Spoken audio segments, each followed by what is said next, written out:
ಮೊದಲನೇದಾಗಿ ನನ್ನ ಹೆಸರು ದರ್ಶನ್ ನಾಳೆ ಅಂತ. ನಾನು ಕಲಾ ವಿಭಾಗದ HEPS ವಿಭಾಗದ ವಿದ್ಯಾರ್ಥಿ.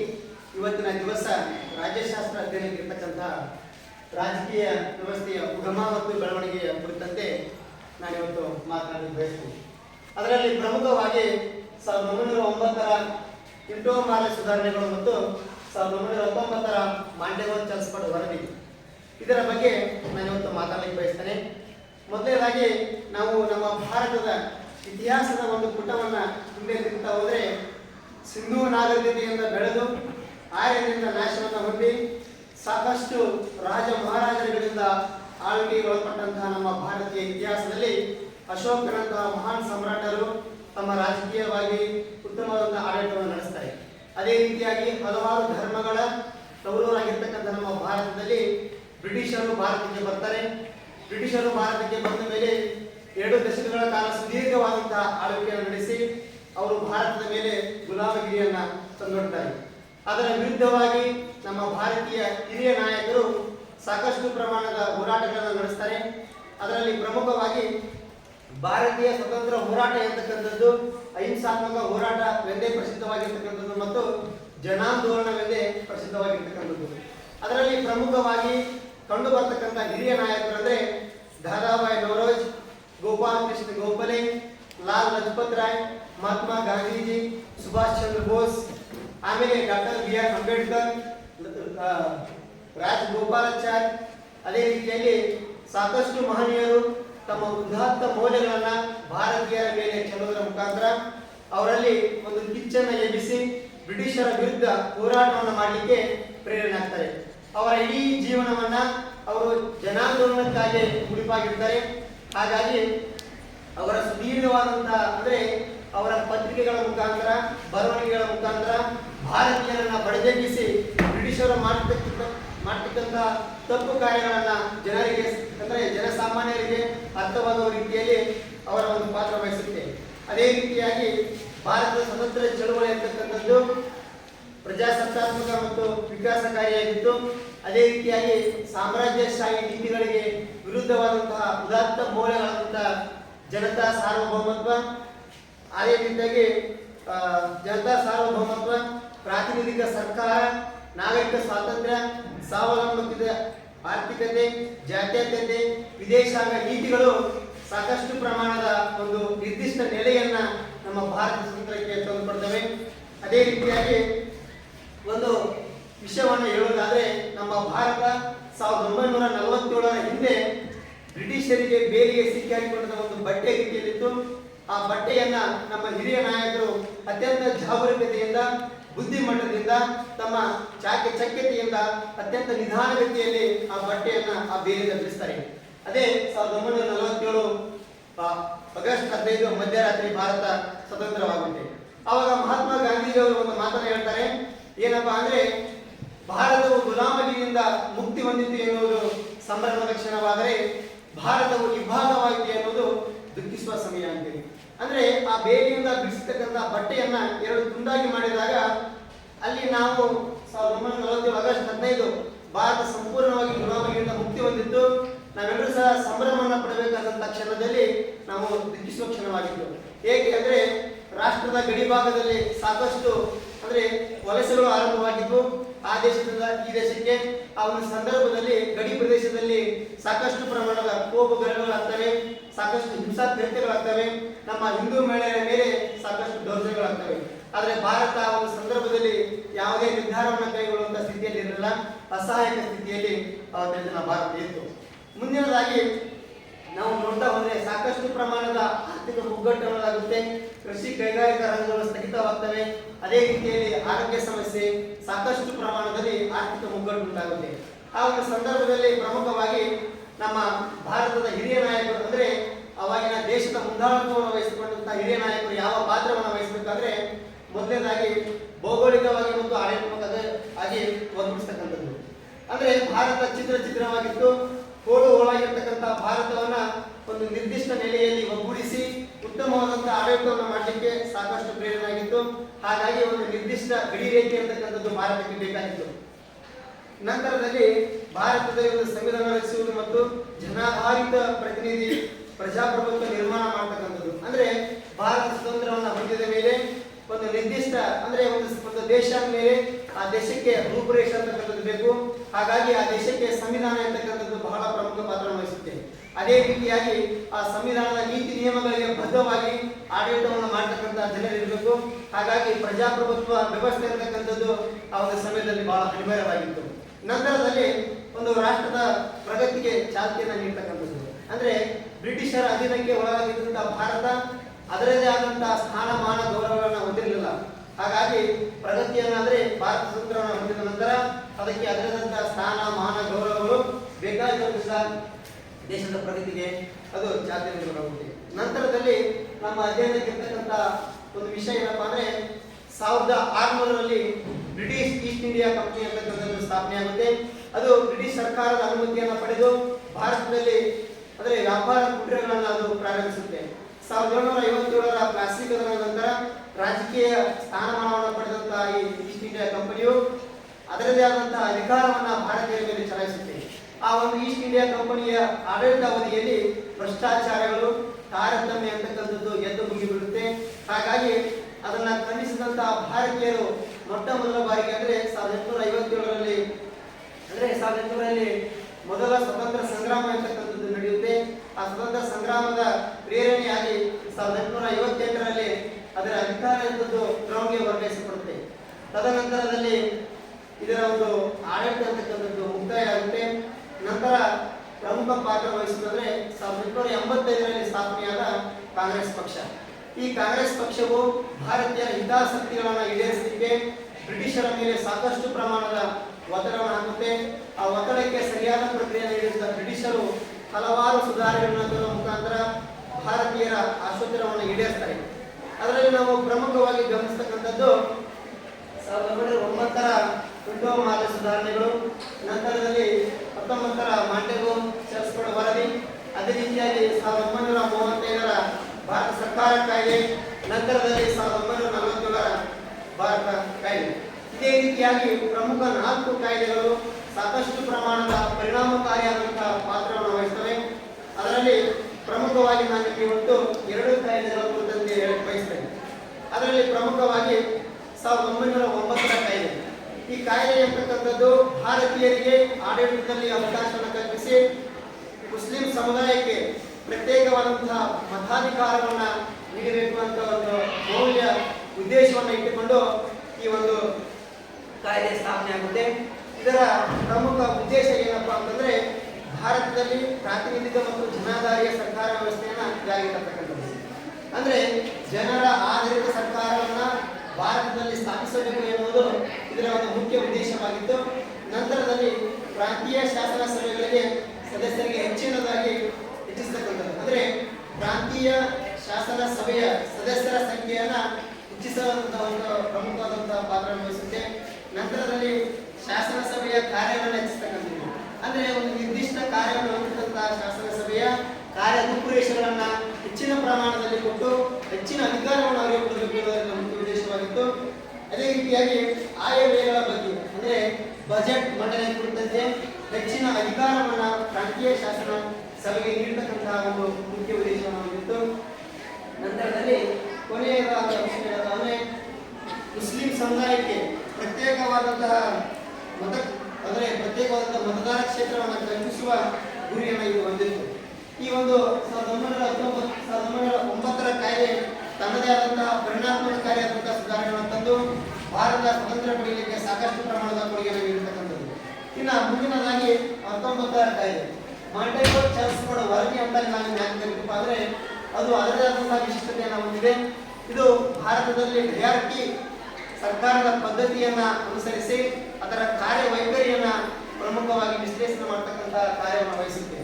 ಇದು ಅತ್ಯಂತವಾಗಿ ಇದರ ಪ್ರಮುಖ ಮುಖ್ಯಾಂಶಗಳನ್ನು ನಾವು ನೋಡ್ತಾ ಹೋದ್ರೆ ಆಡಳಿತ ವ್ಯವಸ್ಥೆಯನ್ನ 2 ವರ್ಗಗಳಾಗಿ ವಿಂಗಡಿಸುವುದು. ಅಂದ್ರೆ ಈಗ ನಾವೇನ್ ನೋಡ್ತೀವಲ್ಲ ಕೇಂದ್ರ ಮತ್ತು ರಾಜ್ಯ ಯಾವ ರೀತಿಯಾಗಿ 2 ವ್ಯವಸ್ಥೆಗಳು ಇದಾವೋ ಅದೇ ರೀತಿಯಾಗಿ 19ರ ಕಾಯ್ದೆಯ ಮುಖ್ಯ ಉದ್ದೇಶವೂ ಕೂಡ 2 ವರ್ಗಗಳಾಗಿ ವಿಂಗಡಿಸತಕ್ಕಂಥದ್ದು. ಇನ್ನ 2ನೇ ಅಂಶ ಬಂದ್ಬಿಟ್ಟು ಪ್ರಾಂತ್ಯದಲ್ಲಿ ಸರ್ಕಾರಿ ಪದ್ಧತಿಯನ್ನು ಜಾರಿಗೆ ತರ್ತಕ್ಕಂಥದ್ದು. ಅದೇ ರೀತಿಯಲ್ಲಿ ಡಯಾರ್ಕಿ ಅಂದ್ರೆ 2 ಸರ್ಕಾರ ಪದ್ಧತಿ ಅಂತ ಹೇಳಿ ಅದನ್ನ ಪ್ರಾಂತೀಯ ಸರ್ಕಾರಗಳಲ್ಲಿ ತಂದು ಅದರ ರೂಪುರೇಷೆಗಳನ್ನು ಕಾರ್ಯ ಉದ್ದೇಶವನ್ನು ಹೊಂದಿತ್ತು. ಮೂರನೇ ಅಂಶ ಬಂದ್ಬಿಟ್ಟು ಭಾರತದ ಶಾಸಕಾಂಗದಲ್ಲಿ ದ್ವಿಸದನ ಪದ್ಧತಿಯನ್ನು ಅಳವಡಿಸ್ತಕ್ಕಂಥದ್ದು. ಅದೇ ರೀತಿಯಾಗಿ ಮುಂದಿನ 4ನೇ ಅಂಶ ಬಂದ್ಬಿಟ್ಟು ಪ್ರಾಂತೀಯ ಶಾಸಕಾಂಗ ಏಕಸದನದಿಂದ ಕೂಡಿದೆ. ಇನ್ನು ಕೊನೆಯ ಅಂಶ ಬಂದ್ಬಿಟ್ಟು ಗವರ್ನರ್ ಅವರ ಸದಸ್ಯದಲ್ಲಿ 6 ಸದಸ್ಯರು ಮತ್ತು 3 ಸದಸ್ಯರ ಸ್ಥಾನವನ್ನು ಭಾರತಕ್ಕೆ ನೀಡತಕ್ಕಂಥದ್ದು. ಈ ರೀತಿಯ ಮುಖ್ಯ ಉದ್ದೇಶವನ್ನು ಇಟ್ಟುಕೊಂಡು 19ರ ಕಾಯ್ದೆ ಮತ್ತು 9ರ ಕಾಯ್ದೆ ಅಂತಕ್ಕಂಥದ್ದು ಬಹಳ ಪ್ರಾಮುಖ್ಯತೆ ವಹಿಸುತ್ತದೆ. 9ರ ಕಾಯ್ದೆಯು ಭಾರತೀಯರ ಆಶೋತ್ತರವನ್ನು ಈಡೇರಿಸುವಲ್ಲಿ ವಿಫಲವಾದ ನಂತರ 19ರ ಕಾಯ್ದೆ ಬರುತ್ತೆ. ಅದೇ ರೀತಿಯಾಗಿ ಇದು ಕೂಡ ಅಷ್ಟೊಂದು ಪರಿಣಾಮಕಾರಿ ಅಂತ ವ್ಯವಸ್ಥೆಯನ್ನು ತರಲ್ಲ. ಇದರ ವಿಫಲತೆಯಿಂದ ಮತ್ತೆ 35ರ ಕಾಯ್ದೆಯಿಂದ 47ರ ಕಾಯ್ದೆ, ಈ ರೀತಿಯಾಗಿ 4 ಕಾಯ್ದೆಗಳು ಪ್ರಮುಖವಾದಂತಹ ಪಾತ್ರವನ್ನು ವಹಿಸ್ತವೆ. ಇಷ್ಟು ಹೇಳಿ ನನ್ನ ಮಾತನಾಡುತ್ತೇನೆ. ಅದೇ ರೀತಿಯಾಗಿ ಇವು ತಮ್ಮದೇ ಆದಂತಹ ಪ್ರಾಮುಖ್ಯತೆ. ದ್ವಿತೀಯ PUC ರಾಜ್ಯಶಾಸ್ತ್ರ ಉಪನ್ಯಾಸಕರಾದಂಥ ನಟರಾಜ್ ಸರ್ ಹೇಳಿ ಮಾತು.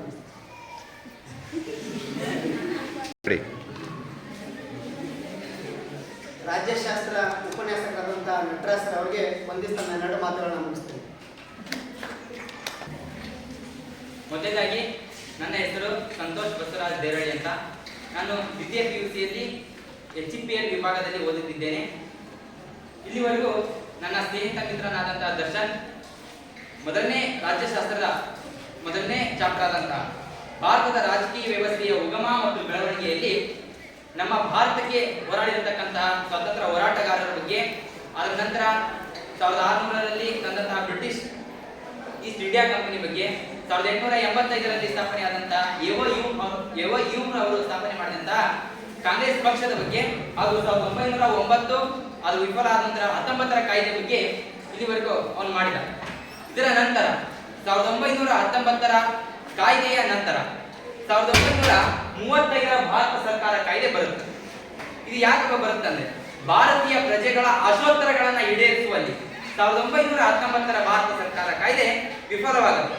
ವಿಫಲ ಆದ ನಂತರ ಗಾಂಧೀಜಿ ಮತ್ತು ಇವರವರು 1885ರಲ್ಲಿ ಸ್ಥಾಪನೆ ಮಾಡಿದ್ರಲ್ಲ ಕಾಂಗ್ರೆಸ್ ಪಕ್ಷ, ಅದು ಅಸಹಕಾರ ಚಳವಳಿ ಮತ್ತು ಸ್ವರಾಜ್ಯ ಆಂದೋಲನವನ್ನ ಪ್ರಾರಂಭ ಮಾಡಿತು. ಅದು ಪ್ರಾರಂಭ ಮಾಡಿದ್ದಕ್ಕಾಗಿ ಬ್ರಿಟಿಷ್ ಸರ್ಕಾರ ಒಂದು ಶಾಸನಾತ್ಮಕ ಆಯೋಗವನ್ನ ರಚಿಸುವಲ್ಲಿ ಕಾರಣ ಆಗುತ್ತೆ. ಈ ಶಾಸನಾತ್ಮಕ ಆಯೋಗವನ್ನ ರಚಿಸಿದ ಮೇಲೆ ಈ ಶಾಸನಾತ್ಮಕ ಆಯೋಗ ಯಾಕಪ್ಪ ರಚನೆ ಆಗುತ್ತಂದ್ರೆ 1919ರ ಮಾಂಟಿಗೋ ಚೇಸ್ಫರ್ಡ್ ಕಾಯ್ದೆಯ ಮುಖ್ಯಾಂಶಗಳನ್ನ ಇದು ವಿಮರ್ಶಿಸಲು 1919ರ ಕಾಯ್ದೆ ರಚನೆ ಅಂತಕ್ಕಂಥದ್ದನ್ನ ಆಗುತ್ತೆ.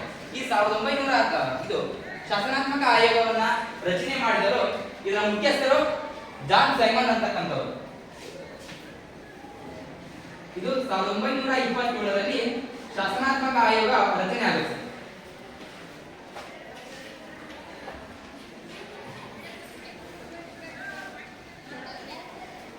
ಇದರ ಮುಖ್ಯಸ್ಥರು ಜಾನ್ ಸೈಮನ್ ಅಂತಕ್ಕಂಥವ್ರು.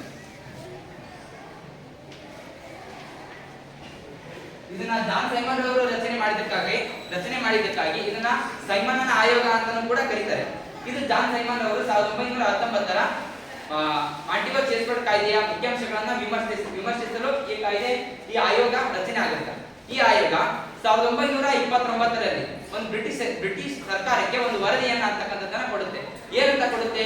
ಭಾರತಕ್ಕೆ ಡೊಮಿನಿಯನ್ ಸ್ಥಾನಮಾನವನ್ನ ನೀಡಬೇಕೆಂದು ಒಂದು ಬ್ರಿಟಿಷ್ ಸರ್ಕಾರಕ್ಕೆ ವರದಿಯನ್ನ ಸಲ್ಲಿಸುತ್ತೆ. ಈ ಡೊಮಿನಿಯನ್ ಒಂದ್ ಮಾತಿ ಬಹಳ ಇಂಪಾರ್ಟೆಂಟ್. ಡೊಮಿನಿಯನ್ ಅಂದ್ರೆ ಏನು ಅಂತ ಕೇಳ್ತಾರೆ. ಡೊಮಿನಿಯನ್ ಅಂದ್ರೆ ಸ್ವತಂತ್ರ.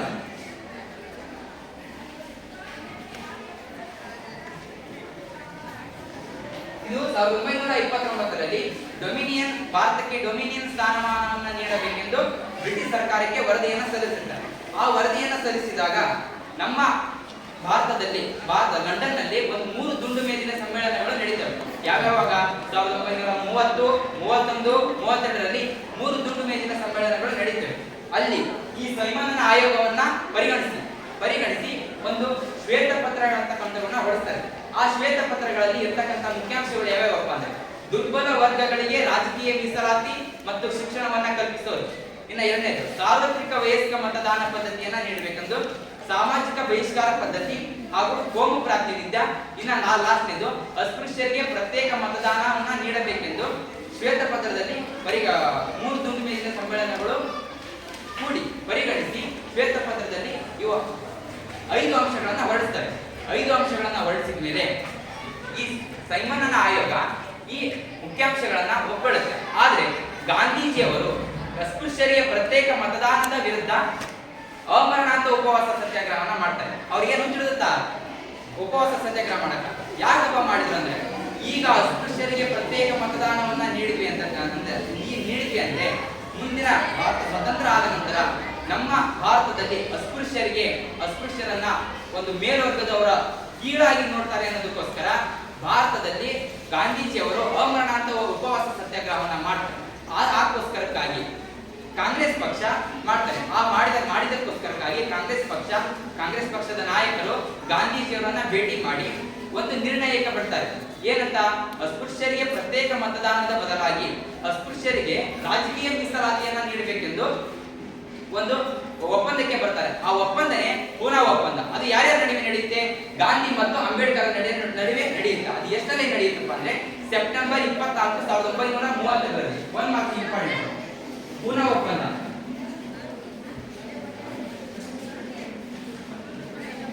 ಯಾವಾಗಪ್ಪ ಅಂದ್ರೆ ಸೆಪ್ಟೆಂಬರ್ 24, 1932ರಲ್ಲಿ. ಯಾರ್ಯಾರ ನಡುವೆ? ಗಾಂಧಿ ಮತ್ತು ಅಂಬೇಡ್ಕರ್ ನಡುವೆ.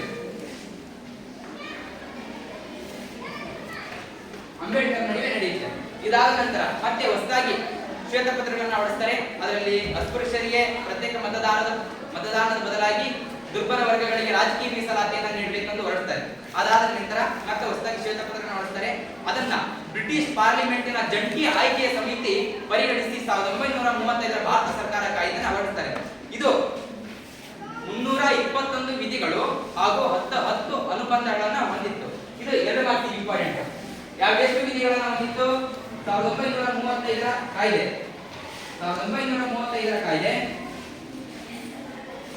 321 ವಿಧಿಗಳು ಮತ್ತು 10 ಅನುಬಂಧಗಳು. ಎರಡು ಮಾರ್ಕ್ಸ್ ಕೇಳ್ತಾರೆ.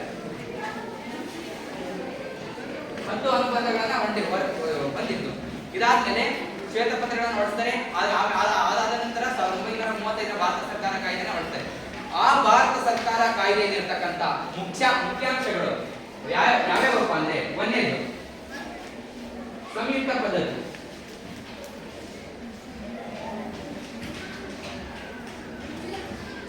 ಎರಡನೇದು ಅಧಿಕಾರ ವಿಭಜನೆ,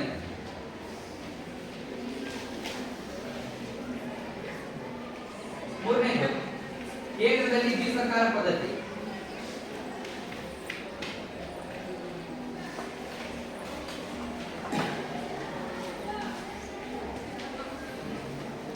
ನಾಲ್ಕನೇದು ದ್ವಿಸದನ ಶಾಸಕಾಂಗ,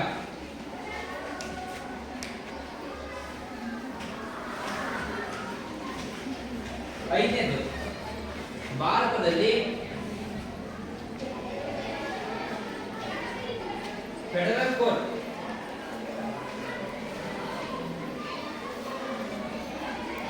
ಸುಪ್ರೀಂ ಕೋರ್ಟ್ ಸ್ಥಾಪನೆಗೆ ಅವಕಾಶ.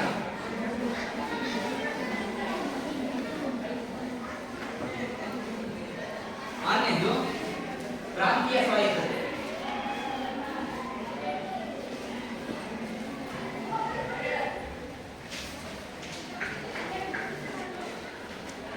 ಈ 6 ಮುಖ್ಯಾಂಶಗಳನ್ನ 1935ರ ಭಾರತ ಸರ್ಕಾರ ಕಾಯ್ದೆಯಲ್ಲಿ ಹೊರಡಿಸ್ತಾರೆ. ಇದರಲ್ಲಿ ಮೊದಲನೇದು ಸಂಯುಕ್ತ ಪದ್ಧತಿ. ಹಂಗಂದ್ರೆ ಏನಪ್ಪಾ ಅಂದ್ರೆ 1935ರ ಕಾಯ್ದೆಯ ಪ್ರಕಾರ ಭಾರತದಲ್ಲಿರ್ತಕ್ಕಂಥ ಬ್ರಿಟಿಷ್ ಪ್ರಾಂತ್ಯಗಳು ಕೇಂದ್ರಗಳಾಗಿ ವಿಭಜನೆ ಆಗ್ತವೆ ಮತ್ತು ನಮ್ಮ ಭಾರತದಲ್ಲಿ ಆಳ್ವಿಕೆ ಮಾಡ್ತಾ ಇರ್ತಕ್ಕಂಥ ದೇಶೀಯ ಸಂಸ್ಥಾನಗಳು ಅಂದ್ರೆ ರಾಜ ಮಹಾರಾಜರು ಏನು ಆಳ್ವಿಕೆ ಮಾಡ್ತಾ ಇದ್ದಾರಲ್ಲ ಆ ರಾಜ್ಯಗಳು ಪ್ರಾಂತ್ಯಗಳಂದ್ರೆ ರಾಜ್ಯಗಳಾಗಿ ವಿಭಜನೆ ಆಗ್ತವೆ. ಅದೇ ಸಂಯುಕ್ತ ಪದ್ಧತಿ.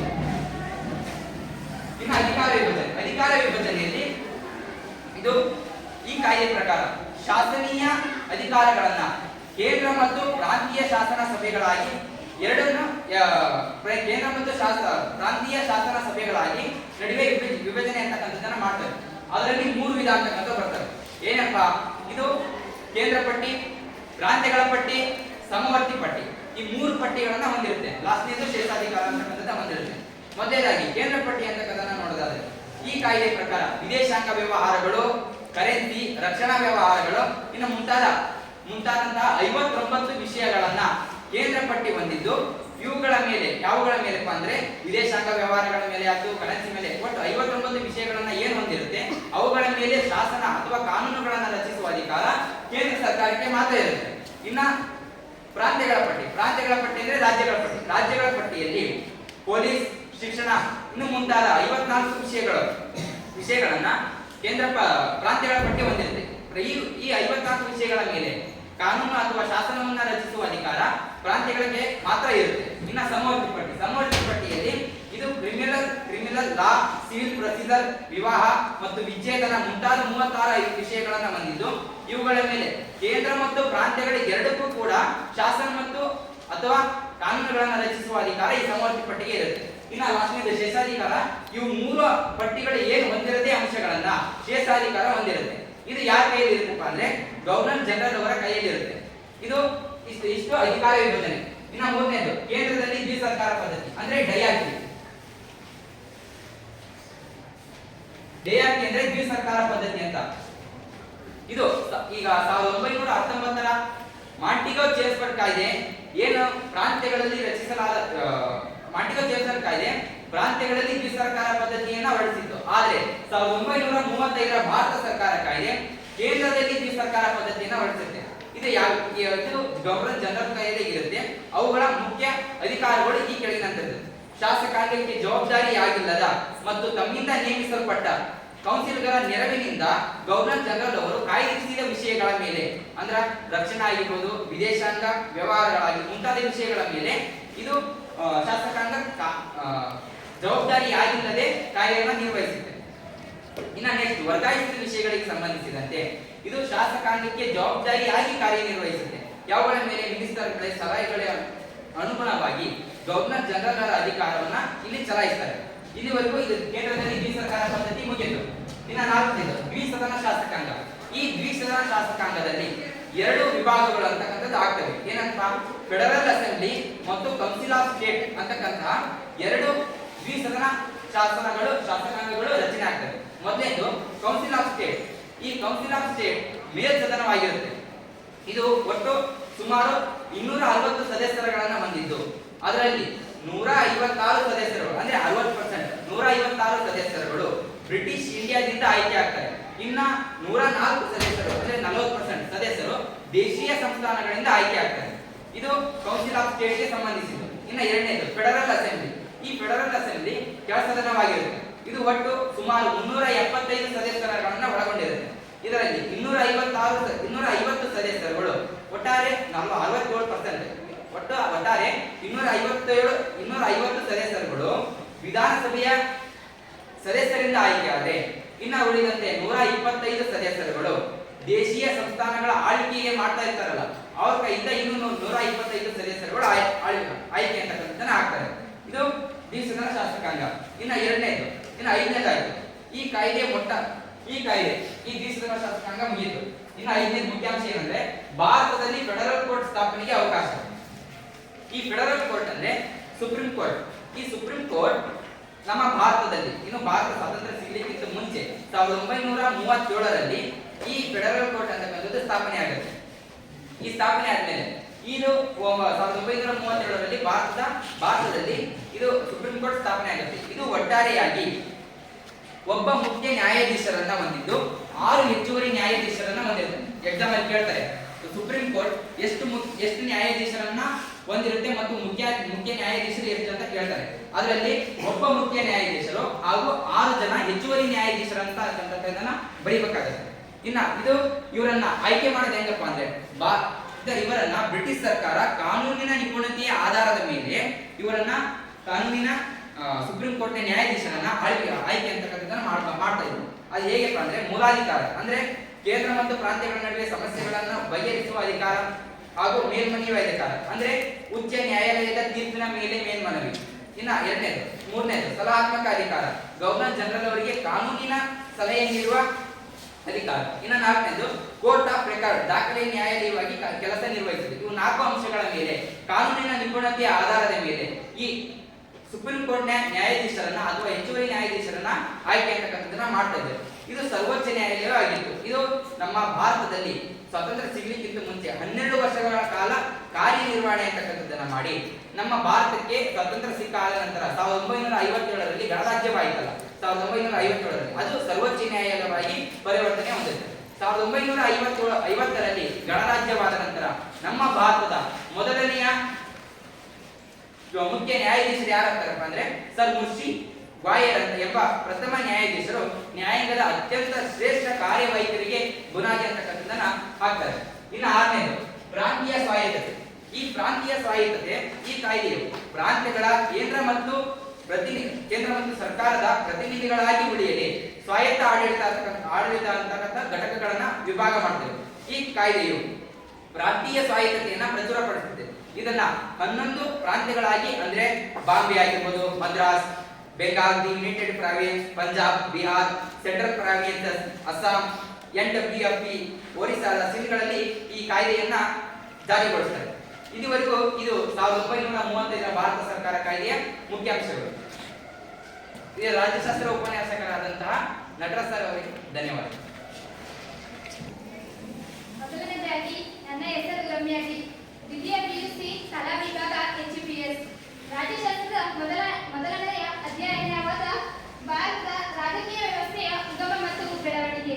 ಇದರಲ್ಲಿ ಮೊದಲು 1909ರ ಕಾಯ್ದೆ ಮತ್ತು 1919ರ ಕಾಯ್ದೆ, 1937ರ ಕಾಯ್ದೆ ಇದರ ಬಗ್ಗೆ ನಮ್ಮ ಸಹೋದರರು ನಿಮಗೆ ತಿಳಿಸಿಕೊಟ್ಟಿದ್ದಾರೆ. ಇನ್ನು 1935ರ ಕಾಯ್ದೆಯು ಭಾರತೀಯ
ರಚಿಸುವುದು. ಅಂದರೆ ಭಾರತ ಮತ್ತು ಪಾಕಿಸ್ತಾನಗಳ ಎರಡು ರಾಜ್ಯಗಳನ್ನು ನಾವು ಸ್ಥಾಪನೆ ಮಾಡೋದೆಂದು 1947ರ ಕಾಯ್ದೆಯು ತಿಳಿಸುತ್ತದೆ. ಸಿಂಧು, ಬಲೂಚಿಸ್ತಾನ್, ಪಶ್ಚಿಮ ಪಂಜಾಬ್, ಪೂರ್ವ ಬಂಗಾಳ, ವಾಯುವ್ಯ ಗಡಿರೇಖೆಗಳು, ಅಸ್ಸಾಂನ ಸಿಲ್ವತ್ತ ಪ್ರದೇಶಗಳು ಇವುಗಳನ್ನು ಹೊರತುಪಡಿಸಿ ಉಳಿದೆಲ್ಲ ಬ್ರಿಟಿಷ್ ಪ್ರಾಂತ್ಯಗಳು ಭಾರತದ ವ್ಯಾಪ್ತಿಗೆ ಒಳಪಟ್ಟಿದ್ದವು. ಗಡಿಯನ್ನು ಗುರುತಿಸಲು ಬೌಂಡರಿ ಕಮಿಷನ್ ಅನ್ನು ರಚಿಸಲಾಯಿತು. ಇದರ ಅಧ್ಯಕ್ಷತೆಯನ್ನು ಸರ್ ಸಿವಿಲ್ ರಾಡ್ಕ್ಲಿಫ್ ರವರು ವಹಿಸಿಕೊಂಡಿದ್ದರು. ಭಾರತದ ರಾಜ್ಯಗಳಲ್ಲಿ ಚಕ್ರಾಧಿಪತ್ಯವನ್ನು ರದ್ದುಗೊಳಿಸಲಾಯಿತು. ಇದಕ್ಕಿಂತ ಮುಂಚೆ ಭಾರತದಲ್ಲಿ 1947ಕ್ಕಿಂತ ಮುಂಚೆ ಚಕ್ರಾಧಿಪತ್ಯ ಅಧಿಕಾರವು ಇತ್ತು. ಅಂದರೆ ಅರಸರು ರಾಜ್ಯವನ್ನು ಆಳುತ್ತಿದ್ದರು. ಇದನ್ನು 1947ರಲ್ಲಿ ರದ್ದುಗೊಳಿಸಿ ಸಂವಿಧಾನವನ್ನು ರಚನೆ ಮಾಡಿಕೊಳ್ಳಲಾಯಿತು. ಗವರ್ನರ್ ಜನರಲ್ ಮತ್ತು ಪ್ರಾಂತೀಯ ಗವರ್ನರ್ ಜನರಲ್ ಸಂವಿಧಾನಾತ್ಮಕವಾಗಿ ಮುಖ್ಯಸ್ಥರುಗಳಾಗಿದ್ದರು. ಗವರ್ನರ್ ಜನರಲ್ ಅವರು ಶಾಸನ ರಚಿಸಲು ವಿಶೇಷ ಅಧಿಕಾರವಿರಲಿಲ್ಲ. ಗವರ್ನರ್ ಜನರಲ್ಗೆ ನಮ್ಮ ಲೋಕಸಭೆ ಮತ್ತು ರಾಜ್ಯಸಭೆಯಲ್ಲಿ ಶಾಸನಗಳನ್ನು ರಚನೆ ಮಾಡುತ್ತಾರೆ. ಅಂತಹ ಶಾಸನಗಳನ್ನು ರಚನೆ ಮಾಡುವಂತಹ ವಿಶೇಷ ಅಧಿಕಾರವನ್ನು ಗವರ್ನರ್ ಜನರಲ್ ಅವರು ಹೊಂದಿರಲಿಲ್ಲ. ಸೆಕ್ರೆಟರಿ ಆಫ್ ಸ್ಟೇಟ್ ಹುದ್ದೆಯನ್ನು ರದ್ದುಗೊಳಿಸಲಾಗುತ್ತದೆ. 1947 ಆಗಸ್ಟ್ 15 ರಂದು ಬ್ರಿಟಿಷ್ ಚಕ್ರಾಧಿಪತ್ಯ ಸರ್ಕಾರವು ಯಾವುದೇ ಅಧಿಕಾರ ಮತ್ತು ಜವಾಬ್ದಾರಿಯನ್ನು ಹೊಂದಿರಲಿಲ್ಲ. ಇಲ್ಲಿ 1947ರವರೆಗೂ ಬ್ರಿಟಿಷ್ ಸರ್ಕಾರವು ಭಾರತವನ್ನು ಆಳ್ವಿಕೆ ನಡೆಸಿತು. ಇಲ್ಲಿ ಎಲ್ಲ ಅಧಿಕಾರವನ್ನು ಬ್ರಿಟಿಷ್ ಸರ್ಕಾರವೇ ನಡೆಸುತ್ತಿತ್ತು. ಆದರೆ 1947ರಲ್ಲಿ ಬ್ರಿಟಿಷ್ ಸರ್ಕಾರವು ಎಲ್ಲ ಅಧಿಕಾರ ಮತ್ತು ಜವಾಬ್ದಾರಿಯನ್ನು ಕಳೆದುಕೊಂಡಿತು.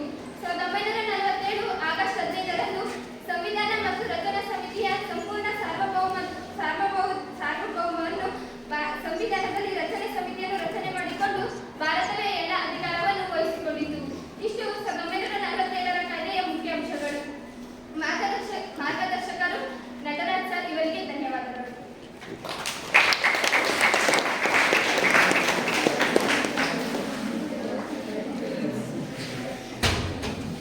ವಿದ್ಯಾರ್ಥಿಗಳೇ,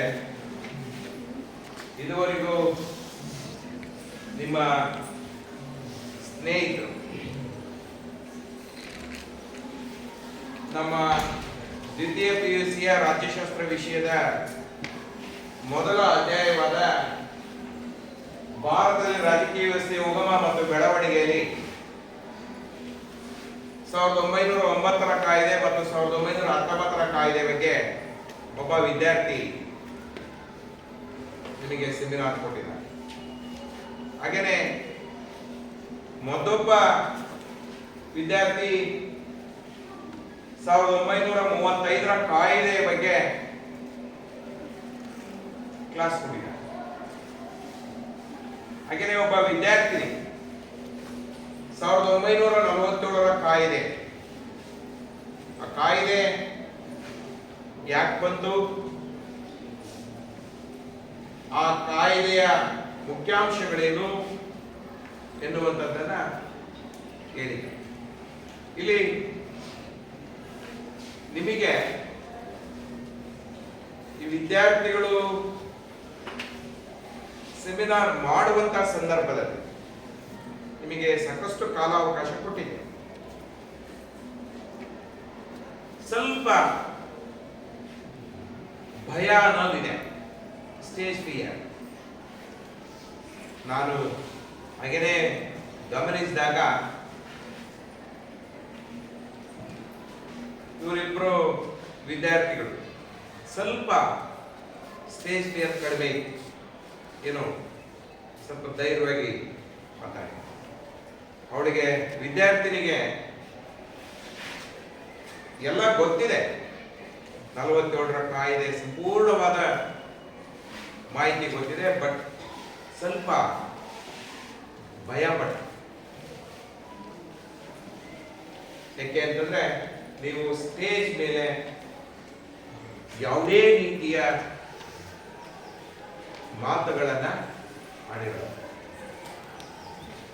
ಚೆನ್ನಾಗಿ ತಯಾರಾಗಬೇಕು. ತಯಾರಾದಂಥ ವಿಷಯಗಳನ್ನ ನೀವು ತಂದು ಇಲ್ಲಿ ಪ್ರೆಸೆಂಟೇಷನ್ ಮಾಡಬೇಕು ಸ್ಪಷ್ಟವಾಗಿ. ಯಾವುದೇ ಭಯ ಇರಬಾರ್ದು. ಓಕೆ, ಈಗ ಈ ಈ ದಿವಸ ಸೆಮಿನಾರನ್ನು ಪ್ರೆಸೆಂಟೇಷನ್ ಮಾಡಿದಂಥ ಎಲ್ಲ ವಿದ್ಯಾರ್ಥಿಗಳು ಕೂಡ ನನ್ನ ಕಡೆಯಿಂದ ಧನ್ಯವಾದಗಳನ್ನು ಸಲ್ಲಿಸ್ತೀನಿ.